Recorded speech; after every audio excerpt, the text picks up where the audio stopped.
제가 저 이순신 난종일기를 하고 있는데, 이순신을 이해하기 위해서는 조선시대의 그 분당에 대해서 그렇게 당파 정치에 대해서 좀 많이 알아야 됩니다.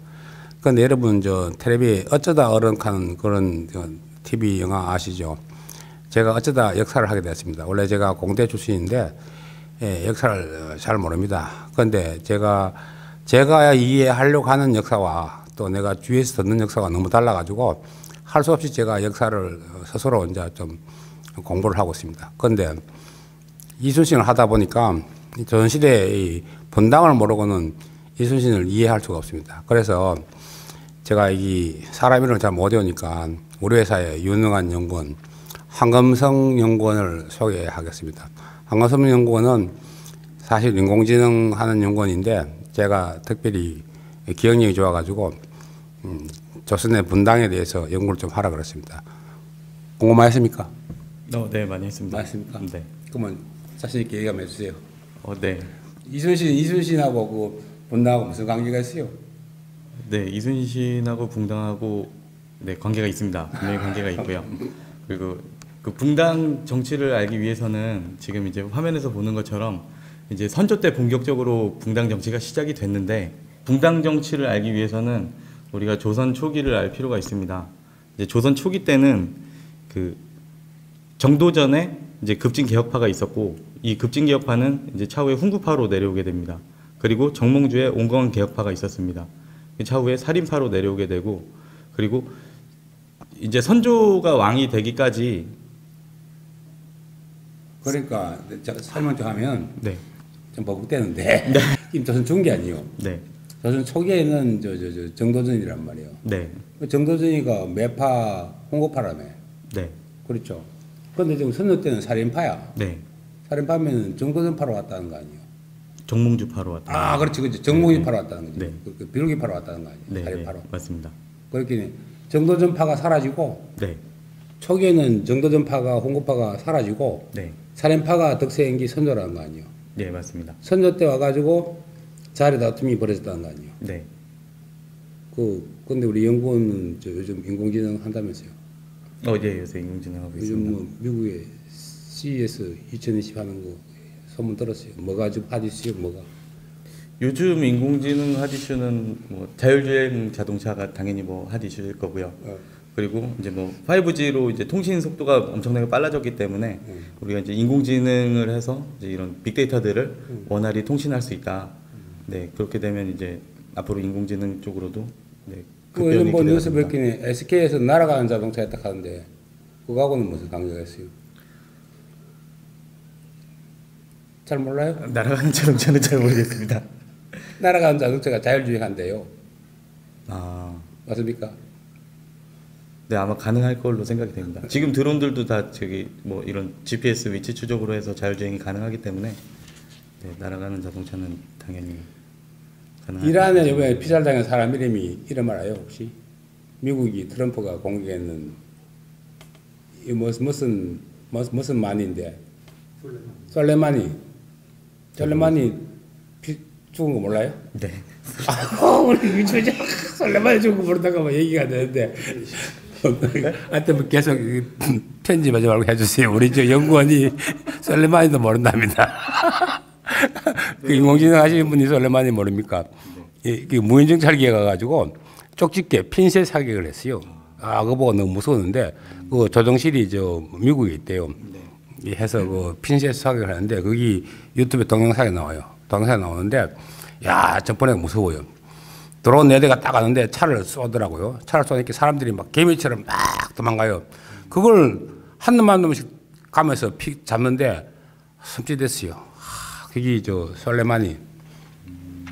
전 사람 이름을 잘 못 외워가지고 우리 저 이름이 뭐라 그랬죠? 황금성입니다. 황금성. 네. 저는 황금성 이름을 잘 못 외워가 동보성 우리 중국집하고 비슷해가지고 황금성이라고 알고 있습니다. 이름은 절대 안 집을 거예요. 황금으로 지은 성입니다. 황금성. 네. 요즘 성산에서 뭐 하고 계세요? 요즘 서운산에서 네.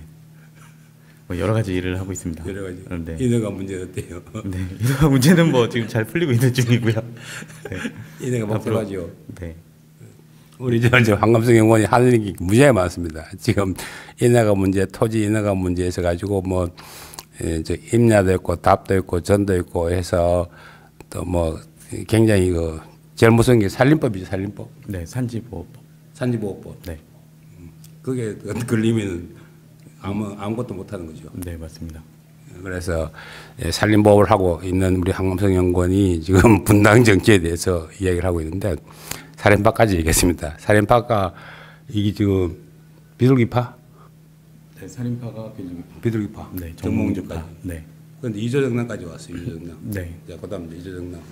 네, 그래서 이조정랑을 이제 본격적으로 얘기를 하면 그 이조정랑이라는 그 관직입니다. 이조정랑이라는 관직인데 이 관직이 어떤 막대한 권력을 가지고 있냐면 이제 이조정랑은 그 자대권이라는 걸 가지고 있고요. 그리고 통청권 그리고 낭청권이라는 걸 가지고 있습니다. 처음 말씀드렸던 자대권은 이제 내 관직을 내 다음 사람에게 세습을 할 수 있는 그런 권리가 있고요. 네. 그리고 통청권이라고 해서 이제 어떤 임의의 사람을 관직에다 임명할 수 있는 임명 권한이 있습니다. 그리고 이제 낭청권이라고 해서 과거를 보지 않았어도 이제 내가 발탁을 하면 그러면은 이제 어떤 자리에 요직에 앉힐 수 있는 그런 권력이 있게 되는 겁니다. 그리고 이 조선 시대에 이제 그 고위 관리자라고 하면 고위 공직자라고 하면 상당한 비리가 이제 많은 것으로 알고 있는데 이 이조 전랑이라는 벼슬은 이제 사헌부에다가 저 병조 판서가 좀 이상해 마음에 안 들어 그러면 저 사람 조사해라는 그런 권한도 가지고 있습니다. 그래서 이 이조 전랑은 되게 상당히 그 막강한 권력을 얘기하는데 여기서 보시는 것처럼 여기 서인의 심의경이라는 사람이랑 동인의 김효원이라는 사람이랑 이조 전랑의 자리를 두고 이제 싸움을 벌이게 됩니다. 그래서 본격적으로 이제 붕당 정치가 시작이 되었다고 볼 수 있고요. 그리고 이 이조 전랑의 자리는 처음에 김효원이라는 사람이 이조 전랑을 하게 되는데 이제 심의경이 이제 나중에 김효원이 나이가 먹었을 때 이제 내 동생도 이조 전랑 시켜줘라라고 얘기를 하는데 동인 쪽에서도 당연히 반대를 할 것이고 이 김효원은 더더욱 반대를 합니다. 그렇게 돼서 이제 붕당 정치가 본격적으로 시작이 되었다고 볼 수 있습니다. 오케이. 우리 황연구원이 연구를 잘했는데 저는 이런 얘기하면 한 개도 못 알아들어요. 처음에 사람이 너무 많아요. 그래가지고 저는 사람을 워낙 못 외우기 때문에 복잡해요. 이조정랑이. 근데 확실한 거는 막강한 권력이죠. 네, 막강한 권력이죠. 막강한 권력. 네. 지금으로 따지면 지금 공수처? 네, 공수처법 되게 말 많잖아요. 근데 공수처처럼 인사권과 네, 수사권을 다 가지고 있는 인사권과 수사권을 다 가지고 있는 겁니다. 그 자리를 누가 싸웠어요? 그 자리를 심의경하고 김효원하고 싸운 겁니다. 김효원이 동인이고 심의경이 서인인가요? 네. 지금 이제 이순신 하기 전인데 이 싸움이 있고 나서 이 싸움을 해서 누가 지금 잡았어요? 결국에는 동인 김효원이 이 자리를 김효원이 잡았대요. 김효원이 동인이 잡았는데 또 동인이 소위 말하는 한 칼을 먹지요 또. 네. 동인이 또 몰락하는 사건이 생기잖아요. 네, 차후에 이제 동인이 몰락을 하게 됩니다. 그 몰락하는 사건을 좀 얘기해요. 네, 그 사건은 이제 요 밑에 나오는데 이제 그 후로 한참 동안 지나고 나서 이제 1589년에 정여립의 난이라는 사건이 발생을 하게 됩니다. 이제 이 정엽이라는 인물은 이제 원래 서인 쪽 인사고요. 이희의 그 율곡 이희의 수제자입니다. 수제자인데 이제 이희가 이제 죽고 나서 그리고 이제 박쥐처럼 동인 쪽으로 이제 자기 라인을 갈아타게 되는 그런 인사입니다. 근데 동인으로 갈아타서도 별로 특별한 이제 일이 없이 그냥 이제 뭐 이 사람은 되게 박쥐 같은 존재고 왕도 그런 모습을 보고받고 안 되겠다 정치를 시켜서는 안 되겠다 해서 이제 정치에서 물러나고 고향으로 돌아가서 살게 됩니다. 네, 그 고향으로 돌아가서 살게 되는 과정에서 이제 율곡 이희의 그 10만 양병설을 그 같이 배워가지고 그런 뭐라 그러죠? 그런 그런 영향력을 받아서 그런. 잠깐 버벅대는데 알아듣겠어요? 지금 그래 이조정랑 그 실권을 누가 잡았다고요 지금? 김효원이 이조정랑의 실권을 잡았습니다. 동인으로 잡았어요? 네, 동인이 잡았습니다. 이러니까 내가 역사를 못해요. 김효원이가 이조정랑 잡았어요? 네. 잡았는데 정예립이 난이 생겼다는 거죠. 네, 정예립이 난이 생긴 겁니다. 네. 내가 알기로 정예립이가 이일곡의 제자예요. 맞습니다. 맞습니까? 네, 219기 제자입니다. 219의 제자인데 네. 이 친구가 이게 박쥐처럼 해가지고 219의 제자인데 그러니까 동인이었는데 서인으로 붙었단 말이에요. 서인이었는데 동인으로 붙은. 그런 게? 네. 아 서인으로 맞아. 네, 119기가 서인이었으니까. 이게 참 네, 이게 좀 복잡합니다. 복잡해요. 네, 그러니까 이 정예비라는 이 친구가 서인이 다가 동인으로 온 거지. 맞습니다.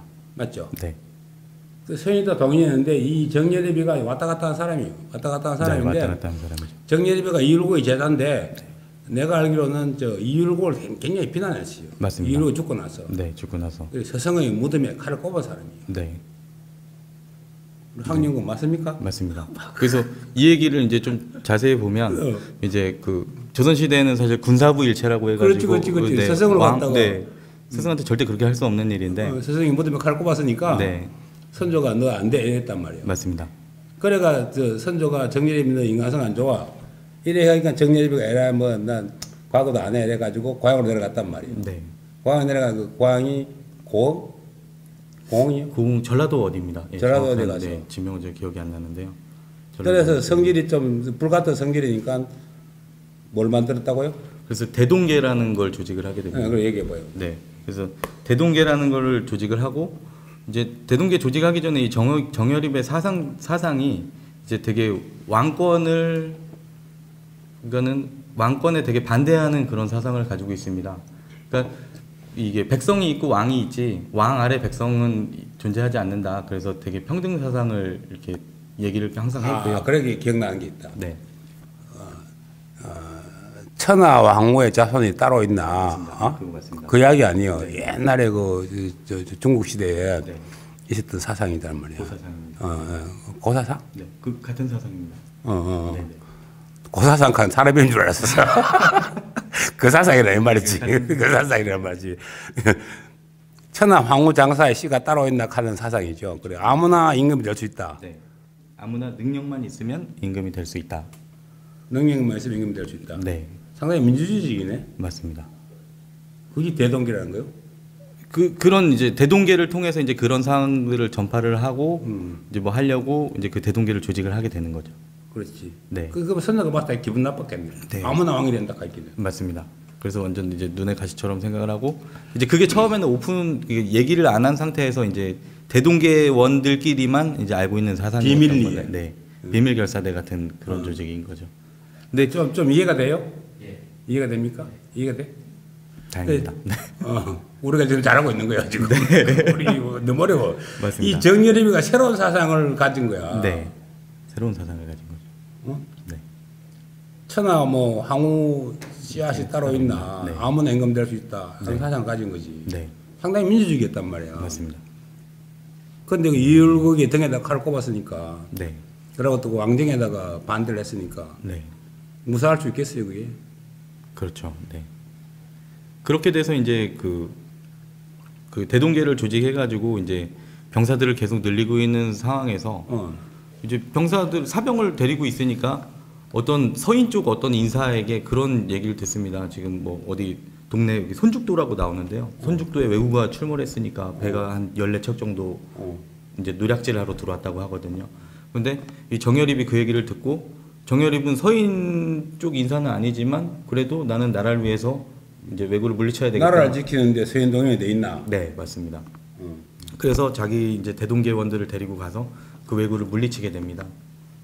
그랬어요? 네, 그 다 물리치고 이제 이 전라도 이쪽에서는 이제 정여립을 아주 문무를 겸비한 장수다라고 이렇게 칭송을 하고요. 네. 근데 내가 안기는 못해도 정리는 잘해요. 안기는 못해도 정리는 잘해요. 이 정리리가 대동계를 갖다가 사주를 가지고 있으면서 그 왜구들을 침입하니까 거기 이제 동이나 서이나 왕조들은 그 세력에 두려움을 느낀 거지. 네. 정리리가 가서 일본 놈들을 잡으니까 네. 저 칼날이 저 경복궁으로 오면 안 되잖아. 맞습니다. 그 이야기 아닙니까? 네, 맞습니다. 정여립이가 사명들을 키워가지고 네. 실력 발휘를 했다는 거 아니야. 네. 실력 발휘를 나라를 위해서. 네. 그런데 나라는 두렵다는 거지. 네. 그래서 이제 나라에 어떤 장계가 올라오게 되는데 그렇지. 정여립이 이제 사병들을 데리고 그때 당시 황해도 이제 장군인데 신립 장군을 이제 죽이고 그 다음에 신림을 죽여? 네. 신림이 그때 안 죽는데? 그러니까 그때 당시에 죽이는 게 아닌데 그런 이제 장계가 선조한테 올라가게 되는 거예요. 정여립이가 신림을 죽이려고 한다고. 정여립이 신립을 죽이고 모반을 꾀하고 있다라고 선조의 귀에 들어가게 되는 거죠. 누가 일간절했네. 네, 맞습니다. 그게 누구요? 그게 이제 그 서인 쪽 인사인데, 서인? 네. 서인 쪽에 혹시 그게 정철의 작품 아니요? 그 정철이라고 저도 생각이 드는데 정철은 이제 정여립이 잡히고 나서 이제 기축국사가 일어났을 때 그때 정철이 이제 등장하는데 네, 수사관으로 등장하죠. 네. 그러면 우리 이게 소설을 좋아하니까 정철의 그 끈앞풀이 사전 작업을 해가지고 정철이 수사관을 가지게 됐다 이렇게 봐지지 않나요? 네, 뭐 그런 내가 소설 쓰면 그렇게 쓰겠는데 그런 얘기가 많습니다. 10년 전에 정철 부하를 정여립한테 보내가지고 야 그 신립 장군을 죽이라. 그 당시에 신립 장군이 조선에서 가장 유명한 장군이거든요. 가장 큰 장군입니다. 그때 조선 신립 아시죠? 탄갑에서 죽은 신립. 조선에서 가장 유명한 장수가 그때 이순신도 아니에요. 이순신은 이름도 없는 사람이에요. 이순신도 이름 없는 사람인데 신립이 그때 잘 나가는 장군이었는데 이 신립을 죽이고 그렇게 군부를 석권하겠다 하는 그런 이간질이 왔다는 거죠. 네, 맞습니다. 그죠? 네. 그렇게 돼서 이제 정여립은 그 얘기를 듣고 이제 도망을 치게 됩니다. 일단은 내가 자리를 피해야 되겠다. 그렇지. 네, 라고 해서 이제 고향으로 이제 돌아가게 되고요. 그리고 이때 당시까지만 해도 이 동인들은 설마 정여립이 모반을 할까? 그렇지. 그건 아닐 것이다. 정여립이 유교를 했는 사람인데. 네, 정여립이 돌아와서 이제 선조 앞에서 난 이거 모반이 아니고 이실죽과 그다. 네, 이거 저는 신명 양병서를 따르는 것이고. 아. 네. 그래서 이 병사들은 언젠가 좋게 쓰일 것이다라고 이제 이해돼서 이제 이해돼서. 그 당시에 200년 동안 전쟁이 없어가지고 이 선생이 신만 양면서를 주장했단 말이야. 신만 양면서인지 아닌지는 모르지만 그렇긴 그 군부가 강해야 나라를 지킨다 하니까 그때 정여립이가 율곡한테 배웠으니까 군사를 키워야 된다 하는 생각을 같이 하고 싶다는 거지. 그리고 군사를 같이 하고 키운다 해서 자기 혼자 나라가 군사를 안 키우니까 사병을 키운 거지. 그래가 외란들을 쳐부쉈다는 거지. 그렇죠. 군사를 몰래 키웠다 이런 얘기지. 네, 군사를 몰래 키우고 있었던. 율곡의 가르침을 받고. 네. 근데 그게 이제 그 선조 입장에서 봤을 때는 군사를 몰래 키우는 것은 그 칼이 뭐 이게 국방을 위한 것도 있지만 그렇지. 언젠간 나를 향하겠다라고 그렇지. 판단이 됐기 때문에 이제 정여립이 이제 모반을 했다라고 일단 단정을 짓고 정여립을 불러들이라고 하는데 거기서 그 상황에서 되게 신기한 거는 정여립이 거기서 자결을 했다고 보고가 들어옵니다. 자결을 했어. 네. 그렇죠. 네. 그 자결을 자기가 소명을 해야 되는데. 네. 소명을 해야 될 사람이 자결을 했기 때문에 이제 조정에서는 당연히 이건 모반을 한 게 맞다라고 판단을 한 거고 이제 그렇습니다. 네, 심에 들어가게 되는 그렇습니다. 죽은 자는 말이 없는데 정여립은 죽었고 맞습니다. 이제부터 이제 정여립이 팔았고 하면 걸리면 다 죽는 거 아니야. 네. 죽은 자는 말이 없기 때문에. 네. 정여립이가 살아있어야 뭐 이 사람은 뭐 모반에 가담했다, 이 사람 모반 가담 아니다, 뭐 이렇게 설명해 줘야 되는데 정여립이가 죽었기 때문에 정여립하고 친한 사람 다 죽게 되겠네. 네. 다 죽는 거죠. 다 죽는 거죠. 네. 몇 명 죽었어요? 그렇게 돼서 그 정여립의 난이라고 해가지고 기축국사로 약 한 1,000명 정도가 죽었다고 네, 기록이 나옵니다. 근데 우리나라 4대 사화가 있잖아요. 네. 우리나라 4대 사화가 이제 무오사화, 뭐 갑자사화, 그다음에 기묘사화, 을사사화 이렇게 4개의 사화가 있는데. 기축사화 안 들어가요? 기축사화를 했다며. 그러니까 이거 기축사화는 이제 지금 나온 얘기고요. 요 선조 이전의 4대 선조 이전의 4대. 네, 4대 사화가 그럼 있었는데. 요거까지 포함하면 5대 사화가 되겠네. 맞습니다. 아, 그래요? 네. 확실해야 돼요? 네, 맞습니다. 우리 4대 사화는 배웠지만 5대 사화는 안 배웠는데. 네. 4대 사화는 4대 사화 아니요? 그렇죠. 이게 그래서 이거는 그 기축옥사라고 하고 이건 사화라고 하지 않습니다. 왜냐하면 모반인지 아닌지 판명이 안 났기 때문에. 그거 처음 알았네. 네. 이건 사화가 아니야. 네, 이건 사화가 아닙니다. 기축옥사지. 네, 사화 사건이 아니고 그냥 어떻게 보면은 되게 무고하게 죽었다라고 볼 수도 있습니다. 사화가 아니다. 네, 기축옥사 몇 명 죽었다고요? 1,000명이 죽었답니다. 아까 번에 얘기할 때 4대 사화에서 다 죽은 사람이 몇 명이라고요? 4대 사화에서 다 죽은 사람이 약 500명 정도 되는데요. 네, 그 4개의 사화를 다 합쳐서 총 죽은 인원이 500명 정도 되는데 이 기축 옥사 때는 1000명이 죽었거든요. 1000명 이상이 죽었습니다. 예. 근데 여기서 이제 특이한 점은 원래 이 기축 옥사를 담당하던 사람은 동인 인사가 이걸 담당을 했었는데 그래요? 선조가 이제 그때 당시에 그런 얘기를 합니다. 어찌 동인이 동인을 이제 수사를 할 수 있겠냐. 그래서 이제 저기 나오는 여기 나오는 정철이라는 사람을 시켜서 서인 인사가 이 사건을 담당해라. 정리는 또 잘하잖아. 정리는 이게 기축옥사가 정철의 작품이라고 우리 소설을 쓰면 소설입니다. 소설을 썼는데 이 칼잡이가 나타나야 되는데 동인이 칼을 잡고 있으니까 정철이 원하는 대로 안 됐어요. 그래서 선조하고 또 뭐 정철하고 친했겠죠. 여기 보시면 윤두수가 있는데 선조하고 친했어요. 그렇긴 저 정철이가 윤두수하고 비슷한 데 있어요.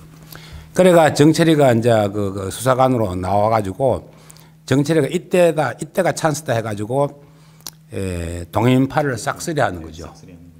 동인파를 다 죽이는 거죠. 정철이가 무슨 가요도 짓고 뭐 노래도 뭐 관동벌곡인가 뭐 이런. 정철이 그 성삼별곡, 관동별곡, 삼이인곡 이 상당히 문학자예요. 네. 정철이 상당히 문학자입니다. 야, 정철이 이제 문학자인데, 잠깐 옆으로 세갖고, 우리 황영권이 연구를 많이 했는데, 내가 황영권이 아니면 이런 걸 이해도 못해요. 사람 일이 너무 많아가지고. 재밌는 이야기 이런 거 좋아해. 정철이 술을 좋아해요. 그거 알았어요? 네, 맞습니다. 네. 정철이 술 얼마나 좋아했어요? 술주정뱅이라고. 그러니까는 그 유성룡이 그 징비록에서 얘기를 하길 정철은 술주정뱅이에 되게 무책임한 인사기 때문에 이런 사람은 정치에 참여를 하지 않는 것이 좋겠다라고 이렇게 기록한 게 있다고 좀 봤습니다. 그래요? 네. 정철이가 술을 좋아해가지고 항상 이 말썽을 피워요. 그래서 손자가 명을 내렸어요. 내가 네 보고 술을 끊으라 하는 거는 너무 가혹하니까 하루에 술 한 잔만 먹으라 했겠어요. 그래서 정철이 어떻게 한 줄 알아요? 정철이 그 술잔을 이제 그 놋그릇 잔을 이렇게 펴가지고 사발을 만들어서 그렇습니다. 그런데 또 기억이 나네. 임금이 직접 술잔을 하사했어요. 네 이만큼 술 먹으라 했겠어요. 술잔 째매당기를 하나 줬어요. 술잔을. 그리고 하루 동안 마시니까 정철이는 술이 너무 작거든. 그렇게 망치로 두드려가지고 이걸 사발로 만들었대. 사발로. 그게 유명한 사건이에요. 난 그런 거 잘 기억하는데 기축국사 이런 건 잘 몰라요. 그런데 대동교가 좀 사조직이 생겨가지고 그 일본군을 때려잡을 때가 1951년이란 말이야. 네. 임진왜란이 1952년도에 일어났단 말이야. 임진왜란 일어나기 바로 직전이에요. 임진왜란 일어나기 거의 전입니다. 그러면은 바꿔 생각하면 정렬이가 살아있었으면 임진왜란 잘 막았을 거 아니에요. 맞습니다. 그렇게 생각하십니까? 네, 그렇게 생각합니다. 선조 이상한 사람이에요. 정렬이 살아나면 그때도 그 당시에 일본 쳐들어온다고 다 소문 나가 있었는데. 네. 그때 당시에 이제 그 만약에 정렬입의 대동계가 이제 있었다면 계속 있었다면 그러면은 임진왜란이 발발하고 나서 그렇게 무지막지한 속도로 일본군이 그렇게 한양까지 점령하는 거는 불가능했다고 봅니다. 이제 이해가 됩니다. 네. 정렬입은 임진왜란이 날 줄 알고 있었네. 네, 그럴 수도 있고 아닐 수도 있고 그건 그런 기록은 못 본 것 같습니다. 내 생각에 정렬입은 임진왜란이 날 걸 알고 있었습니다. 그래서 사도직을 조직한 거예요. 그래서 연습으로 1951년대 일본군을 처치하고 이랬었거든요. 만약에 정렬입이가 살아 있었다면 이순신은 등장은 힘들었지 않았을까. 정렬입이가 군권을 다 잡았지 않았을까라는 생각이 듭니다. 그 당시에 1951년도에 통신사들이 왔다 갔다 하면서 전쟁이 일어난다 안 일어난다 하고 삼포에 부산포 이런 데서 일본 장사꾼들이 다 본국으로 돌아갈 때예요. 돌아가고 전쟁이 곧 전쟁이 일어나기 바로 발발 직전인데 그때 외군들이 와서 정렬입이가 그걸 처치했는데 그 다음에 임진왜란이 일어나는데 정렬입이가 그걸 알고 있다고 봐야죠. 그래 띨빵한 선조가 군사를 안 만드니까 정렬입이가 차조직을 만들었다. 이런 시나리오가 성립하지 않나요? 네, 저도 그런 시나리오가 맞다고 생각을 합니다. 그런 시나리오가 가설이 성립할 수가 있죠. 네. 야, 그러면 역사를 다시 봐야 되겠네. 그렇죠. 그래서 이제 이 정렬입의 난이 이게 붕당 정치의 폐해라고도 얘기를 하고요. 네, 이 붕당 정치 때문에 이제 그 임진왜란 때 더 힘들게 이제 시간을 보냈을 것이다. 그렇게 얘기하는 네, 학자들이 많은 것 같습니다. 아, 그렇습니다. 근데 아까 분에 저 이란에서 이라크 그 네, 죽은 사람이 그 솔레만. 솔레마니 네, 솔레만. 솔레마니 네, 솔레마니가 죽었죠. 네. 그러니까 며칠 전에 그 저 이란 항공기가 격추된 거 아세요? 우크라이나 항공기가 격추됐죠. 네. 이란 쏴가지고 네. 오판으로 해갖고 그것 때문에 또 난리래요. 거기에 대해서 왜 생각하십니까? 네.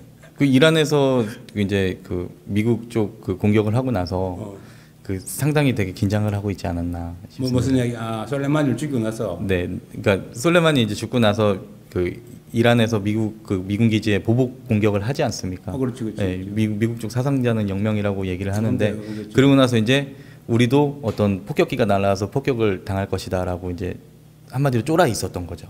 그런데 이란이 왜 쓸데없는 여객기를 갖다가 폭격시키요? 쫄아 있으니까는 이제 밤에 여객기가 날아오는데 사실 여객기하고 폭격기하고 네, 무인 정찰기하고 네, 밤에 보면은 별로 이렇게 네, 식별을 못했다. 네, 그래서 무서워서 쐈다. 저는 뭐 그렇게 또 생각합니다. 올까봐. 네. 아, 정한지 안지는 잘 모르겠습니다만은. 그 뒷받침하는 얘기는 이제 그겁니다. 그 우크라이나 여객기 중에서 그래 이런 얘기지. 내가 정리를 잘한다 그랬잖아. 내가 암기도 못해도 대충 들어가지고. 그래 하여튼 그 솔레마니가 죽을 때 그 드론도 아니고 그 무인 비행기 4개가 날아갔단 말이에요. 그래가 그 핀셋 사격을 했잖아요. 그래 이게 이란이 적어도 여론이 있으니까 할 수 없어 가지고 미군 부대를 이제 미사일 쐈단 말이에요. 엉뚱한 데다가. 그 미국 사람들은 0명이다 하고 뭐 이란 사람 80명이다 하거든. 그런데 또 비행기가 날아오니까 이게 또 왔네 하면서 놀래가지고 잘해보고 놀란 가서 소뚜껑 보고 놀란다고. 드론 4대 보고 놀래가지고 비행기 날아오니까 쐈는데 거기 우크라이나 민항기였다는 거예요. 이게 그래 되는 겁니까? 맞습니다. 더 웃긴 거는 그 우크라이나 민항기 내에서 승객이 뭐 한 170명 정도 타고 있었는데 그 중에 80%는 이제 이란 사람이었답니다. 그래요? 정면을 쏘지는 않을 거니까 쫄아서 쏜 거. 이란이 그 군사용 비행기하고 민간 여행기하고도 보가 못하는 그런 실력이었군요. 아이고 참네. 우리 아까 무슨 얘기까지 했죠? 네, 아까 그래서 이제 1000명이 죽었습니다. 기축옥사에서. 네, 1000명이 죽고 나서 이제 그 이 얘기를 좀 정리를 하자면 결국에는 이제 정예비의 난이 시작이 됐고 기축옥사를 이제 하게 되면서 1000명을 죽이게 된 거지 않습니까? 이 1000명은 거의 대부분이 그 정예립이 살고 있는 그 전라도 지방의 사람들이나 그리고 이제 정부에 있는 동인 쪽 인사들이 대부분 죽었다. 네, 이거를 이제 직접적으로 지휘한 사람은 정철이지만 그 위에 선조가 이거는 무조건 지휘를 했을 것이다 라는 그렇지. 얘기가 있습니다. 네. 진두지휘자지. 네, 선조가 오케스트라 진두지휘자지. 지휘자지. 맞습니다. 선조가. 네. 이 정권을 갖다가 저 동인에 있는 정권을 세인한테 몰아준 거지. 네. 정치를 통해서. 네. 정철을 통해 가지고. 네. 몰아주면서 더 재밌는 점은 이제 정철이 보고를 합니다. 이제 지금 기축옥사 거의 다 끝났고 한 1000명 정도 죽였고 이제 유성룡이랑 여기 이사내하고 동인 인사 중에서 거의 최고거든요. 최고봉. 네, 이 두 사람이 남아 있는데 어떻게 두어가 할까요? 찍으면 된다. 네. 선조가 그때 딱 그렇게 얘기를 합니다. 유승룡을 죽이지 마라. 그 둘은 냅둬라. 불은 냅둬라. 네, 죽였으면 큰일 날 뻔했어. 맞습니다. 유승룡이가 그 임진왜란 진두지휘자거든. 네, 그렇죠. 네 맞습니다. 근데 선조가 이때 당시에 이제 유성룡하고 이사내를 죽이지 말라고 얘기한 이유는 이제 나름 서인한테 모든 걸 다 몰아주면 안 되니까 견제할 수 있는 세력 2명을 남겨놓는 겁니다. 아, 또 그래 되는 거요? 네, 그래 되는 거요? 네, 싹쓸이 다 죽이지 마라. 네, 그게 유성룡하고 이산 살리더라. 네, 그래 되군요. 맞습니다. 서인이 너무 이제 강해지는 거를 또 그거는 못 보는 거죠, 선조는. 지금 우리가 본론에서 많이 벗어났거든요. 이순신 얘기하는데 네. 이 이야기를 지금 왜 하는 거예요? 이제 이순신 이제 얘기를 하다가 이제 저도 계속 이제 강의를 계속 보고 이렇게 있었는데 우리가 내 유튜브 강의를 많이 도와주고 있어요. 내 PD도 해주고 조명도 설치해주고 또 머리 잘 깎아라고도 얘기해주고 뭐 이렇게 우리 상당히 도움을 많이 주는 내하고 아주 친한 또 우리 사원이자 연구원이자 이렇게 아주 친합니다. 그런데 이순신 이야기하다가 이 이야기 왜 하는 거예요? 네, 이야기를 하는 거는 이제 임진왜란이 일어나기 전 상황을 우리가 알아보려고 이제 요걸 찾다 보니까 여기서 이제 이 마지막에 보는 이 황윤기라고 그렇지. 사람이 나오게 됩니다. 네. 근데 이 황윤길은 서인 쪽 인사고 김성일은 동인 쪽 인사고. 그렇지. 이 사람들을 알아보고자 하니까 왜 도대체 왜 붕당이 됐을까? 그렇지. 네. 어떻게 해서 이런 말도 안 되는 일이 벌어졌나? 지금 우리가 하려고 하는 얘기가 황윤길이라고 김성길이라고 하려고 했는데 네. 그 정권을 누가 잡았어 지금? 지금은 이제 황윤길 쪽이 잡은 거죠. 서인이 잡았지. 네, 서인이 잡고 있는 그 거죠. 통신사의 정사가 황윤길이고 네. 정권을 잡았으니까. 네.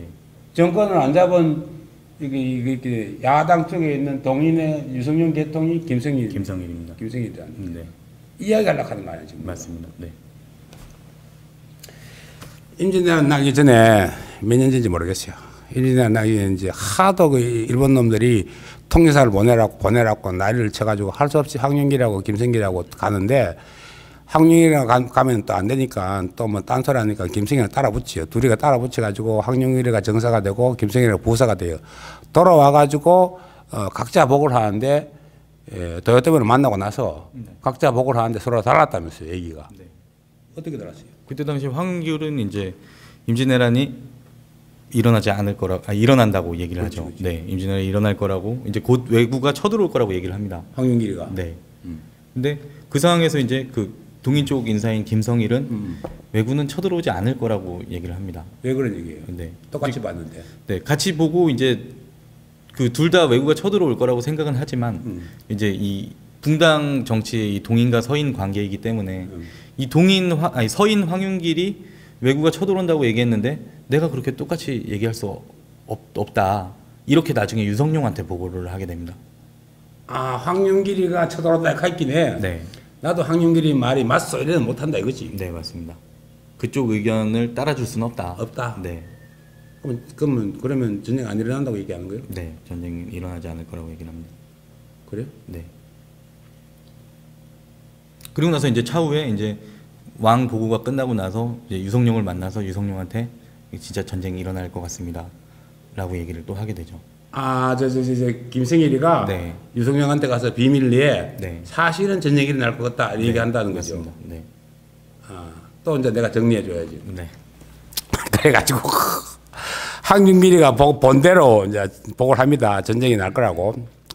전쟁납니다, 했겠네. 선배한테 보고를 하니까 김성일이 딱 있으니까 반대를 위한 반대를 해야 되거든요. 아, 걱정하지 마십시오. 전쟁 뭐 안 일어납니다. 뭐 이 전쟁이 일어난다 하면 민심이 흉흉해지니까 전쟁이 안 일어납니다 하면서 선조를 위로했는데 선조가 이때는 김성일을 좋아했겠네. 황윤길보다. 네. 전쟁 안 일어난다 했겠네. 좋아했겠네. 그런데 김성일은 몰래 가서 유승룡한테 가서 아이고 저 스승님 전쟁 반드시 일어납니다 했어요. 그럼 유승룡이가 했는 일이 뭡니까? 유성룡이 이제 그러고 나서 그 권유라고 이순신 장군을 청구하게 되죠. 걸지. 그래가지고 유승룡이가 급히 이순신을 발탁하게 되고 권유를 뽑게 돼요. 네. 그 이순신을 먼저 뽑았어요. 권유를 먼저 뽑았어요. 유승룡이가 전쟁이 일어날 것도 알았거든. 네. 이순신을 먼저 발탁했어요. 권유를 먼저 발탁했어요. 그건 잘 몰라요? 그건 잘 모르겠습니다. 그거 나도 잘 모르는데 아마 이순신이 먼저 발탁되고 권율이 나중 발탁됐을 거예요.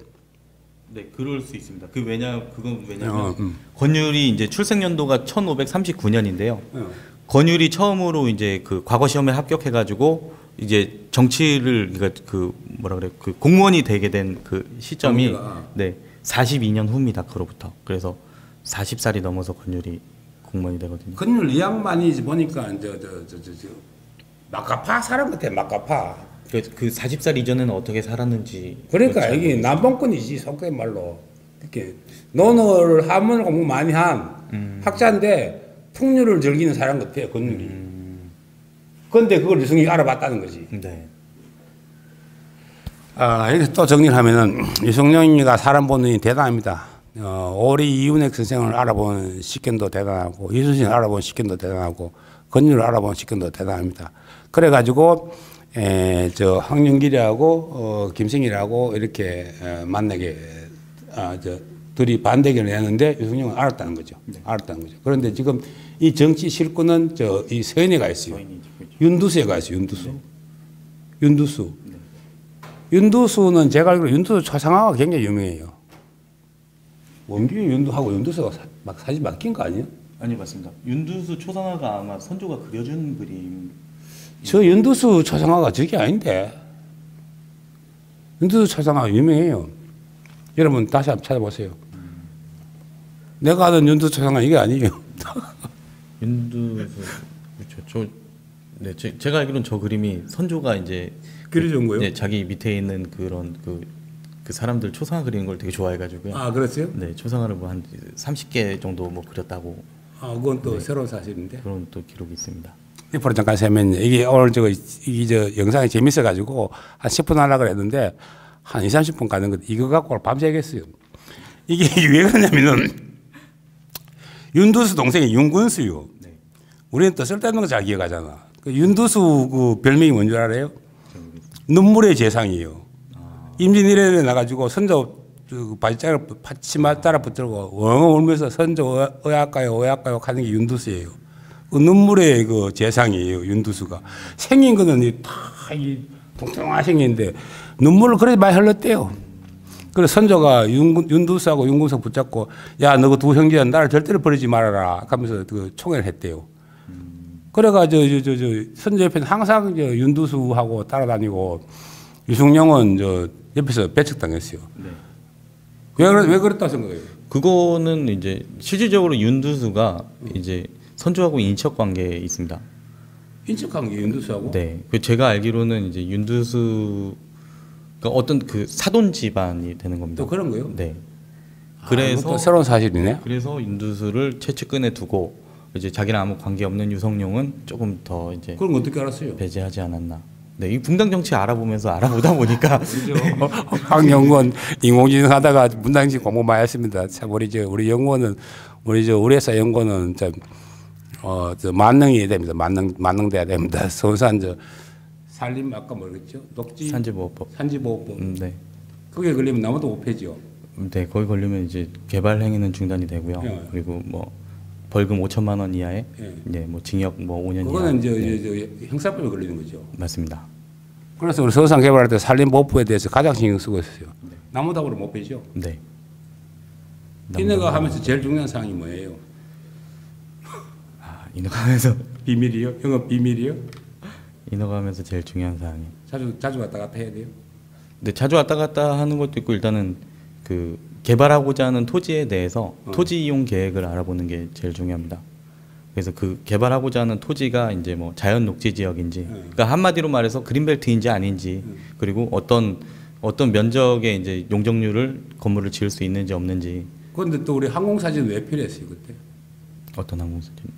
우리 집 산림 훼손했다고 뭐 해가지고 네, 항공사진 찍었잖아. 네. 그리고 정거자료 제출했잖아요. 아 그렇죠. 네. 그것 좀 설명해 줘봐요. 그때는 우리가 이제 그 공사를 하기 위해서 터를 닦고 있었는데요. 그 터에서 이제 흙이 반출을 돼야 되고 흙이 왔다 갔다 할 일이 있었습니다. 그래서 이제 우리가 소유하고 있는 한쪽의 터를 이제 임야 산지의 터인데 그 터에다가 흙을 갖다 놓다 보니까 이제 나무가 안 보이게 된 거죠. 아, 정리는 또 내가 잘하잖아요. 산림가에서 나왔는데 산지 회사를 했다는 거예요. 그래 벌금도 내고 다시 심어야 되는데 그래갖고 우리가 땅을 사기 전에 항공사진이 있었어요. 그 항공사진을 보니까 그때도 훼손되어 있었어요. 우리는 그 빈 땅에다가 흙을 갖다 놨는데 우리가 나무를 비고 갔다가 기억나요? 네, 기억납니다. 기억나요? 네. 그래 우리 환경구원이 3년 전에 땅 사기 전에 항공사진 보니까 원래 빈 땅이었다 해가지고 항공사진 도움이 많이 됐죠. 그렇죠. 항공사진 도움이 많이 됐습니다. 요즘엔요, 드론이 발달돼가지고 산림훼손하면 드론을 바로 찍힙니다. 여러분들 산림훼손하면 안 됩니다. 오늘 또 이야기 어디까지 했죠? 네, 그래서 이제 선조가 이제 임진왜란 때 도망갈 때, 네, 윤두수가 최측근이었고, 네, 유성룡은 내 이야기 눈물의 재상, 눈물의 재상. 네. 그런데 선조가 윤두수의 초상을 그려줬다. 네, 그렇군요. 네, 윤두수뿐만 아니고 뭐 여러 사람들을 그려줬습니다. 그래서 그래 윤두수하고 원규하고 친척이라는 얘기 못 들었어요? 윤두수하고 또 원균하고 친인척입니다. 그래서 친척이요? 네, 그래서 원균이 저 서인 쪽 인사가 되는 거고요. 그렇지. 네. 그게 또 정리를 하면은 선조는 윤두수를 좋아했어요. 네. 눈물의 그 재상, 자기 밑에서 그 눈물을 하니까 공감 능력이 얼마나 뛰어납니까? 그래서 또 윤두수하고 옹규하고 또 친척들 아니요. 네. 그 선조는 또 유승룡을 또 삐딱해 봐요.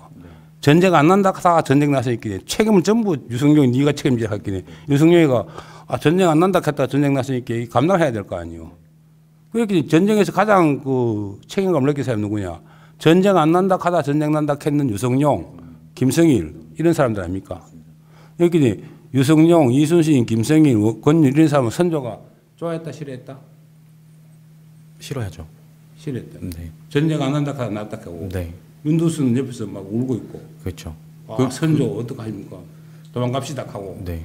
그런 일들을 이제 좀 미루어 봤을 때는 선조는 이제 되게 똑똑하고 이제 그런 인사들을 별로 안 좋아했다.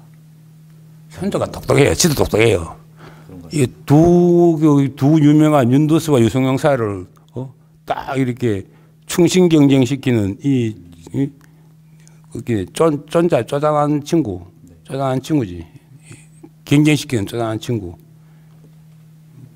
그렇게 난 이해하는데. 네. 맞습니까? 그 맞습니다. 그래서 오늘 주제가 뭐였죠? 오늘 주제는 이제 붕당 정치에 대해서 조선시대 붕당 정치에 대해서 알아보자가 주제고요. 네. 그렇습니다. 네. 그 앞으로 이제 임진왜란 이제 난중일기 계속 이제 강의가 시작이 될 겁니다. 난중일기. 네.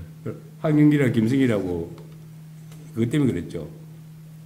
황윤기라고 김성길이가 왜 서로 반대했나 한 것 때문에. 네. 황윤기라고 김성일하고 왜 서로 반대의 주장을 했는지에 대해서 네, 알기 위해서 황윤기가 서인이고 네. 김성길이가 동인이고 네. 동인에는 유성룡이 있고 서인에는 윤두수가 있었다. 네. 그런 얘기죠. 야, 얘기가 재밌습니다. 그래서 이순신 난중일기를 얘기하면서 이래야 이순신이 왜 이런 행동들을 했고 앞으로 난중일 읽으면서 이해가 될 것 같습니다. 우리 황연구원이 굉장히 공부를 많이 했는데 덕분에 분당역시 상세히 잘 알았어요. 저도 이게 덕분에 많이 공부 많이 했습니다. 그런데 다음에 또 얘기해줘. 나 또 잊어버려줘 또. 네. 저도 이거 공부하면서 이거 알게 된 건데요. 이게 우리나라에서 이제 지금 한국사 능력 검정 시험 이런 거 있고 한국사 시험 많이 보지 않습니까? 한국사에서 꼭 나오는 내용이라는 거이 붕당 정치. 그래요? 네, 훈구파, 살인파, 서인, 동인. 네, 어떤 일이 있었는지. 이거 골치 아파요. 네, 근데 그거 공부하는 사람들이 하나같이 이 붕당 정치는 공부하기 싫어한답니다. 너무 복잡하고, 네, 너무 많은 일이 있기 때문에. 기초국사가 사화가 아니라는 건 처음 알았어요. 네, 저도 처음 알았습니다. 우리 황연구원 맞습니까? 네, 이렇게 1000명이나 죽었는데. 그렇죠. 또 이게 또 다른 말로는 기축 사화라고도 하니까 4대 사화에 안 들어가 있을 뿐이지, 네, 사화는 또 사화인 것이다. 라고 볼 수도 있겠습니다. 오케이. 우리 황연구원이 수고 많았습니다. 덕분에 이해가 잘 됐습니다. 자, 그래 정리를 하면은 황윤길이와 김성일이가 있었는데 사람이 황윤길이가 서인 사람이고 또 윤두수하고 같이 있는 사람이고 김성일은 유성룡하고 같은 동인 사람이고 이 사람들이 이제 전쟁을 끌고 나가게 되는데 유성룡 밑에 이순신과 권율이 있었다 이런 얘기를 하는 겁니다. 우리 황연구원이 연구를 많이 해왔는데. 아까 솔레마니 사건 있잖아요. 네. 솔레마니가 드론 몇 대에 맞아 죽었다고요? 드론 4대에 맞아 죽었어요. 맞아 죽었어요. 네. 그러고 놀래가지고 이란이 무슨 비행기를 쐈다? 우크라이나 여기를 격추시켰다. 우크라이나 격추시켰다. 지금 난리예요. 지금 그래서 트럼프가 지금 오늘 뉴스인가 어제 뉴스인가 이제 트럼프도 이제 전쟁을 고문하자 하던데. 네. 그 얘기 들었어요? 그건 못 들었습니다. 못 들었습니다. 네. 그렇습니다. 그래서 하여튼 선조의 분당 정치를 잘 이해했을 거라고 생각이 되고 여러분 이제 이런 배경을 가지고 이순신을 한번 보도록 하겠습니다.